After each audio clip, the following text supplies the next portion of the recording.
चलिए आज इलेक्ट्रोस्टैट का एक नई टॉपिक करते हैं जिसे हम लोग कहेंगे Coulomb's law in vector format, मतलब vector form of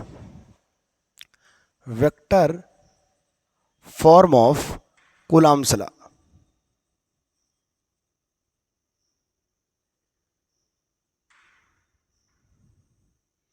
vector form of Coulomb's law, क्योंकि हमने कूलाम्ब्स लॉ पढ़ा कि दो चार्जेस एक दूसरे पर फोर्स एक्सर्ट करते हैं, फोर्स लगाते हैं। ये फोर्स को हम इलेक्ट्रिक फोर्स कहते हैं और यह इलेक्ट्रिक फोर्स अट्रैक्शन भी हो सकता है और रिपल्सन भी हो सकता है।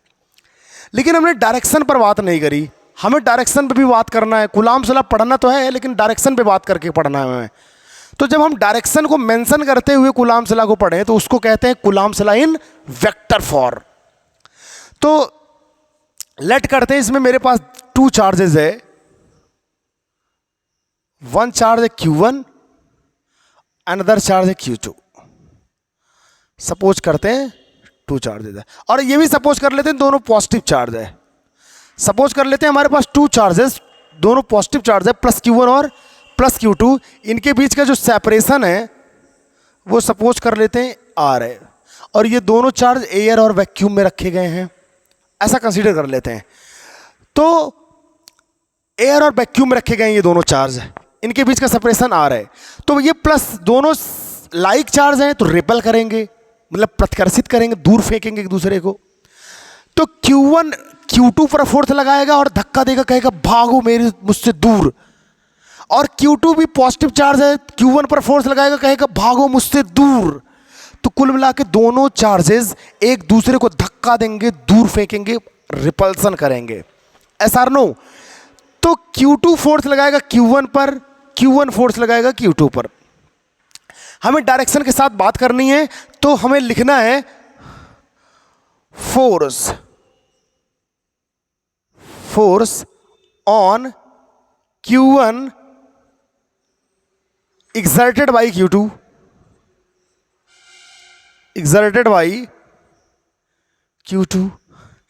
Q2 कितना फोर्स लगाएगा Q1 पे, उसको हम लिखेंगे F12 वेक्टर। क्यों? क्योंकि force is a vector quantity. Force एक वेक्टर क्वांटिटी, इसमें मैग्नीट्यूड प्लस डायरेक्शन दोनों होता है। तो फोर्स ऑन Q1 मतलब Q1 पर लगने वाला बल, लेकिन किसकी वजह से? Q2 के कारण।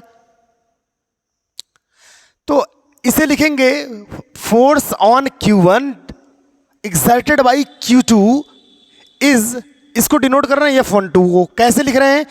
जो फोर्स के बिल्कुल पास वाला लेटर है उस पर फोर्स लग रहा है, जो उसके बाद वाला लेटर लिखा गया 2 वो लगा रहा है, तो 2 लगा रहा है 1 पे, 2 लगा रहा है 1 पे, फोर्स है ये।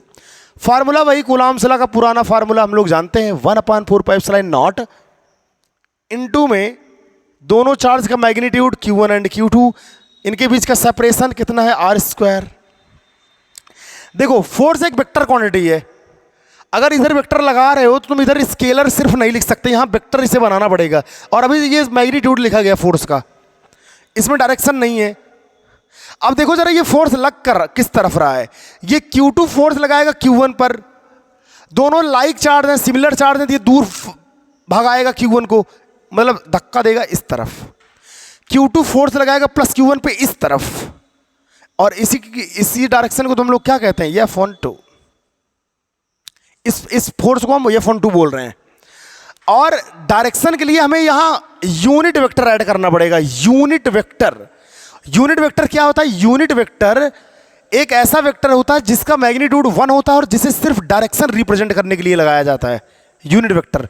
तो Q2 लगा रहा है Q1 पर फोर्स इस डायरेक्शन में, तो इस डायरेक्शन में हम एक यूनिट वेक्टर डिफाइन करते हैं, लेट करते हैं। अब ये 2 से किस तरफ जा रहा है? 1 की तरफ, इसलिए इसका सिंबल हम लेंगे R21 कैप, R21 कैप।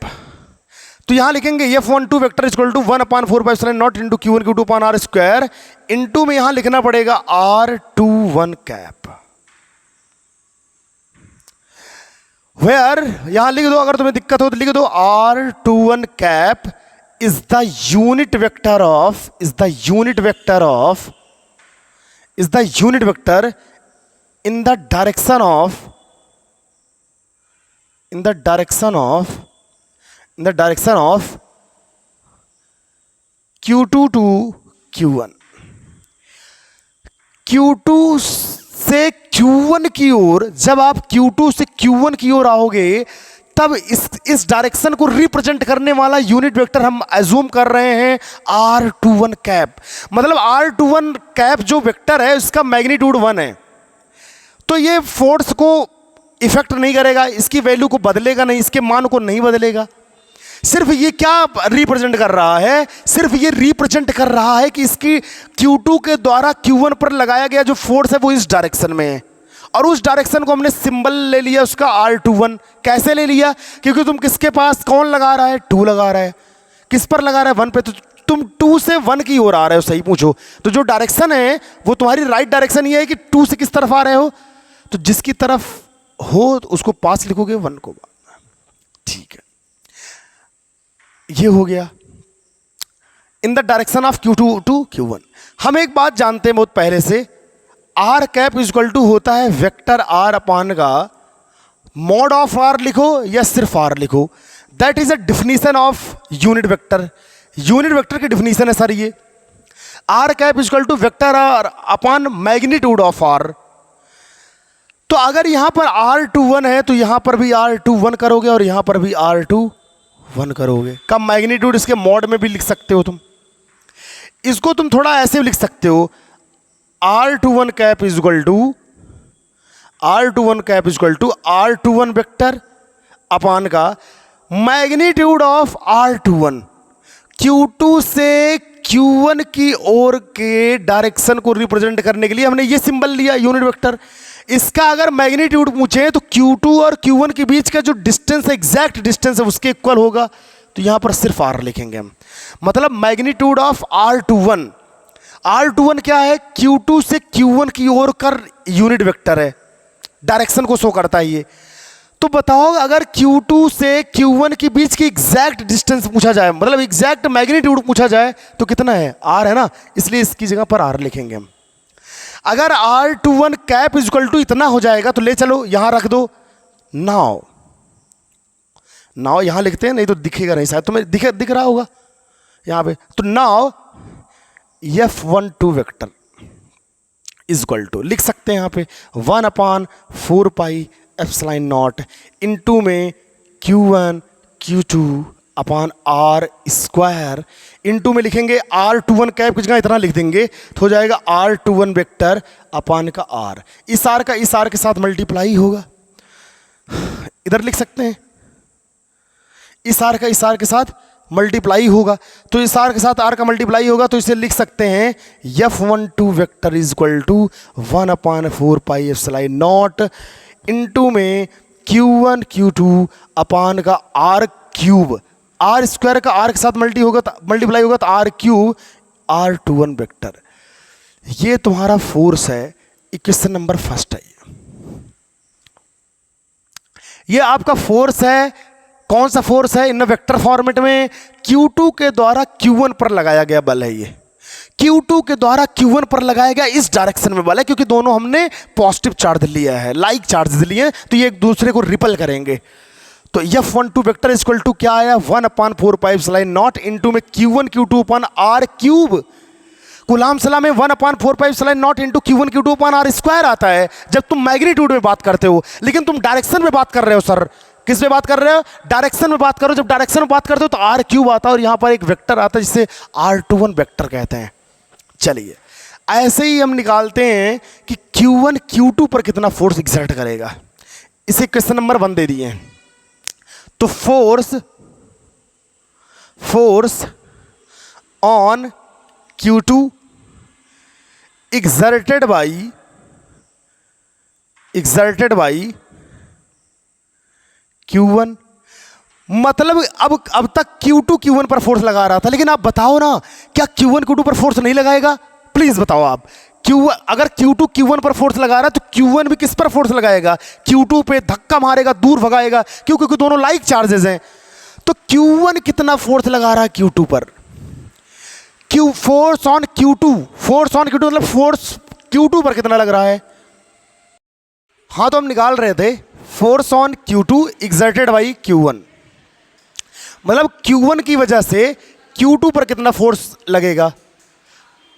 ये Q1 की वजह से Q2 पर लगने वाले फोर्स को, फोर्स लगा कौन रहा है, Q1, किस पर लग रहा है, Q2 पे, तो ये सिंबल होगा इसका F2N, मतलब 1 की वजह से 2 पर फोर्स।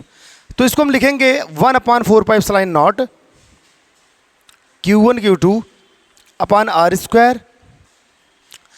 अब ये फोर्स है Q2 पे लग रहा है, कौन लगा रहा है, Q1 एक्सर्ट कर रहा है, तो ये यूनिट वेक्टर ये लेना पड़ेगा इस तरफ, क्योंकि Q1 की वजह से Q2 पर लगने वाला फोर्स, इस डायरेक्शन की बात कर रहे हैं हम। तो इस डायरेक्शन में means that Q1 to Q2 direction जो है उसको R12 कैप से डिनोट करते हैं, लिख रहे हैं हम, तो इसको लिखेंगे R12 cap, where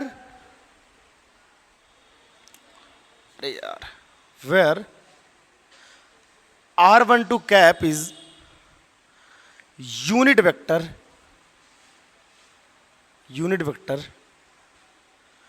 in the direction of Q1 to Q2। जो R12 वेक्टर है, R12 कैप है, इसे यूनिट वेक्टर कहते हैं, किस डायरेक्शन में, 1 to 2 direction, Q1 to Q2 direction में, सही। अब हम लोग एक बात और जानते हैं वेक्टर से जानते हैं कि R cap is equal to vector R upon mod of R, this is the magnitude of unit vector. अगर हम यहां पर सपोज दैट 212 लिखते हैं R12 कैप, तो यहां भी R12 वेक्टर लिखना पड़ेगा, यहां भी R12 मॉड ऑफ R12 लिखना पड़ेगा। मॉड ऑफ R12 को हम कुछ और भी लिख सकते हैं, क्योंकि magnitude of this unit vector means Q1 to Q2 की डायरेक्शन को रिप्रेजेंट करने वाला यूनिट वेक्टर है। इसकी वैल्यू हम लिख सकते हैं R12 cap is equal to vector R12 upon में इसकी वैल्यू लिख सकते हैं R। Hence F21 vector is equal to 1/4πε0 into में Q1 Q2 अपान R स्क्वायर इंटू में R12 कैप, ये यूनिट वेक्टर है Q1 टू Q2 डायरेक्शन में। इसकी जगह पे हम ला के पुट कर सकते हैं वेक्टर R12 अपान R, इसको रखेंगे तो R और R का मल्टीप्लाई R क्यूब होगा यहाँ पे थोड़ा, और यहाँ आएगा R12 vector. This is a Coulomb's law in a vector format. Equation number 2 दे देते हैं इसे। अब कुछ बात है जो इलेक्ट्रोस्टैटिक फोर्स से कूलॉम के वेक्टर फॉर्मेट से पता चलती है हमें। पहली बात हमें पता चलती है, जो इंपॉर्टेंट फीचर्स हैं, फीचर्स ऑफ इलेक्ट्रोस्टैट भी कह सकते हैं, इलेक्ट्रोस्टैटिक फोर्स भी, तो वो है कि from equation first and second it is clear that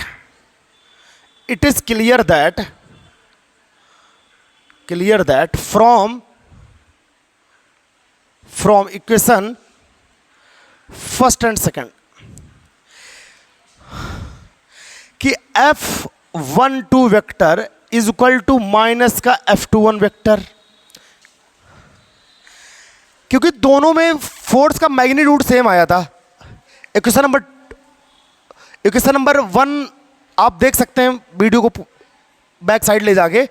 equation number 1 में यहां पर आया था वेक्टर R1 वेक्टर R21, तो वेक्टर R12 और वेक्टर R21 का डायरेक्शन अपोजिट है, मीन्स दैट दोनों फोर्स अपोजिट डायरेक्शन में लग रहे हैं। अगर अपोजिट डायरेक्शन में लग रहे हैं और हाँ मैग्नीट्यूड सेम है, दोनों फोर्सेस का मैग्नीट्यूड सेम है, means force exerted by the Q1 on the Q2 और force exerted by Q2 on the Q1, दोनों फोर्स का मैग्नीट्यूड सेम है बट डायरेक्शन क्या है, अपोजिट है। सो हम कह सकते हैं कि vector F12 is equal to minus का वेक्टर F21। तो और ये आप जानते हो क्या है, ये न्यूटन थर्ड लॉ है, मीन्स दैट हम कह सकते हैं कूलॉमियन फोर्स और electrostatic force obey the Newton's third law. Simple सा हम एक फीचर लिख सकते हैं इलेक्ट्रोस्टैट का, तो दिख रहा है यहाँ पे, है ना, तो यहां लिख सकते हैं कि इलेक्ट्रोस्टैटिक फोर्स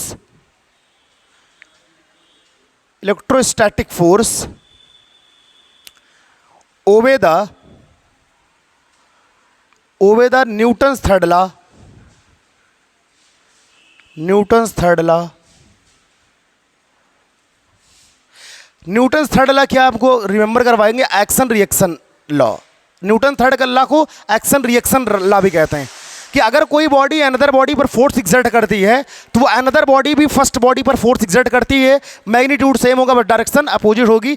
तो ये कुलाम्स जो कुलामियन फोर्सेस है ये न्यूटन थर्ड लॉ को क्या करता है? फॉलो करता है। तभी हम इस बात को कह पाते हैं। तो ये पहली बातें थी जो हमें पता चली कूलाम्स वेक्टर फॉर्मेट से।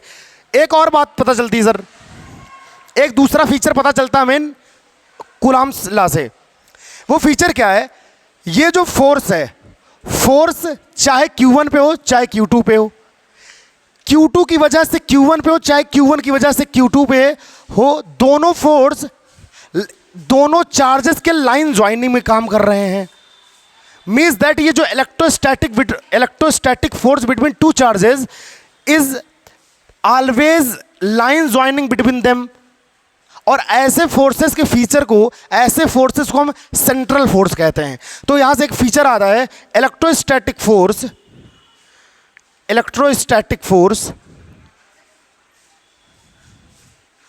Is central force. कैसे फोर्स हैं ये? सेंट्रल फोर्स है। आगे एक बात और प्रूफ होगी कि electrostatic force is conservative force. Potential में ऐसा हम प्रूफ करेंगे, बट अभी फीचर के तौर पे लिख सकते हो तुम। तीसरा फीचर इलेक्ट्रोस्टैटिक फोर्स का, इलेक्ट्रोस्टैटिक फोर्स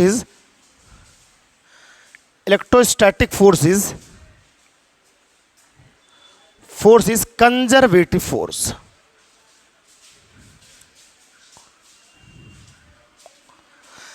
कंजर्वेटिव फोर्स। कुछ और फीचर हैं जैसे electrostatic force between two charges is always depend upon the medium. आपने अभी देखा, क्योंकि आप पीछे वाले एक लेक्चर में रिलेटिव परमिटिविटी आप पढ़ेंगे तो आप देखेंगे कि अगर हम दो चार्जेस के बीच में अगर हम कोई ग्लास रखते हैं, कोई पेपर रखते हैं, कुछ भी मटेरियल रखते हैं तो उनके बीच का फोर्स जो है वो डिक्रीज कर जाता है। Means force, electrostatic force between two charges is dependent on the medium पे डिपेंड करता है। मतलब ये जो फोर्स है, इलेक्ट्रोस्टैटिक फोर्स जो है ये मीडियम पर डिपेंड करता है। तो एक फीचर और है, this force is depends upon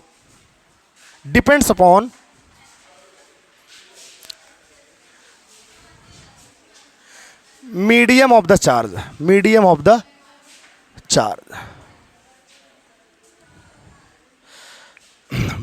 charge. और एक फीचर और हम कह सकते हैं, इलेक्ट्रोस्टैटिक फोर्स इज अट्रैक्टिव और रिपल्सिव फोर्स, दोनों हो सकता है। कई बार हम लोग ग्रेविटेशनल फोर्स से इसका कंपेयर करते हैं, तो उसमें क्या है, हमें ये पता चलता है कि एक बात और है, इलेक्ट्रोस्टैटिक फोर्सेस, तो एक बार तो ये कह सकते हैं कि इलेक्ट्रोस्टैटिक फोर्स एक लॉन्ग रेंज का फोर्स है। मतलब ये इन्फिनिटी रेंज तक काम करता है इलेक्ट्रोस्टैटिक फोर्स। अगर एक चार्ज यहाँ है, दूसरा चार्ज इन्फिनिटी पे है, तो एक दूसरे को इफेक्ट करेगा। तो इसलिए हम कह सकते हैं, एक फीचर और कह सकते हैं इलेक्ट्रोस्टैटिक फोर्स में कि electrostatic force is long range force. हाँ, बट अभी हम बात करेंगे जब वैलिडिटी ऑफ कूलम्ब्स लॉ के, तो उसमें एक और बात करेंगे, कूलम्ब्स लॉ शॉर्टर रेंज में नहीं काम करता। जैसे शॉर्टर रेंज माने 10⁻⁻15 मीटर, न्यूक्लियस में कूलम्ब्स लॉ नहीं काम करता। तो एक ये बाउंड्री कंडीशन है, एक जो है लिमिटेशंस है कूलम्ब्स लॉ का। और भी बात करेंगे कूलम्ब्स लॉ के लिमिटेशंस पे, लेकिन अभी फीचर की बात करेंगे। तो इलेक्ट्रोस्टैटिक फोर्स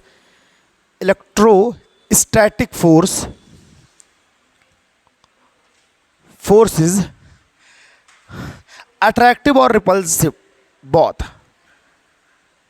अट्रैक्टिव और रिपल्सिव बोथ, ये बात हो गई। एक और बात थी, जो इलेक्ट्रोस्टैटिक फोर्स है ये लार्ज रेंज का फोर्स है, इन्फिनिटी रेंज का। रेंज ऑफ दिस फोर्स, ऐसा लिख सकते हैं, range of this force is infinity. मतलब इन्फिनिटी रेंज तक ये काम कर सकता है। एक चार्ज अगर यहाँ है, दूसरा चार्ज बहुत लार्ज डिस्टेंस में है, तब भी हम एक दूसरे को इफेक्टिव मान सकते हैं। Means that Coulombian force is the range of this force. या इलेक्ट्रोस्टैटिक फोर्स का जो रेंज होता है वो इन्फिनिटी होता है। तो ये कुछ फीचर हैं जो इलेक्ट्रोस्टैटिक फोर्स दिखाते हैं, शो करते हैं। हम नेक्स्ट में बात करेंगे वैलिडिटी ऑफ कूलाम्ब्स लॉ की नेक्स्ट लेक्चर में, और फिर बहुत सारे क्वेश्चंस करेंगे कूलाम्ब्स लॉ पे और चार्जेस पे, और फिर बहुत सारे क्वेश्चंस करने के बाद क्वेश्चन की 2-3 सीरीज आएगी। उसके बाद फिर हम करेंगे सुपरपोजिशन थ्योरम, जिस पे बहुत सारे क्वेश्चन आते हैं, हर साल आते हैं, हर कंपटीशन में आता है। अभी क्वेश्चन की ज़बरदस्त सीरीज आएगी, आप देखिएगा ज़रूर।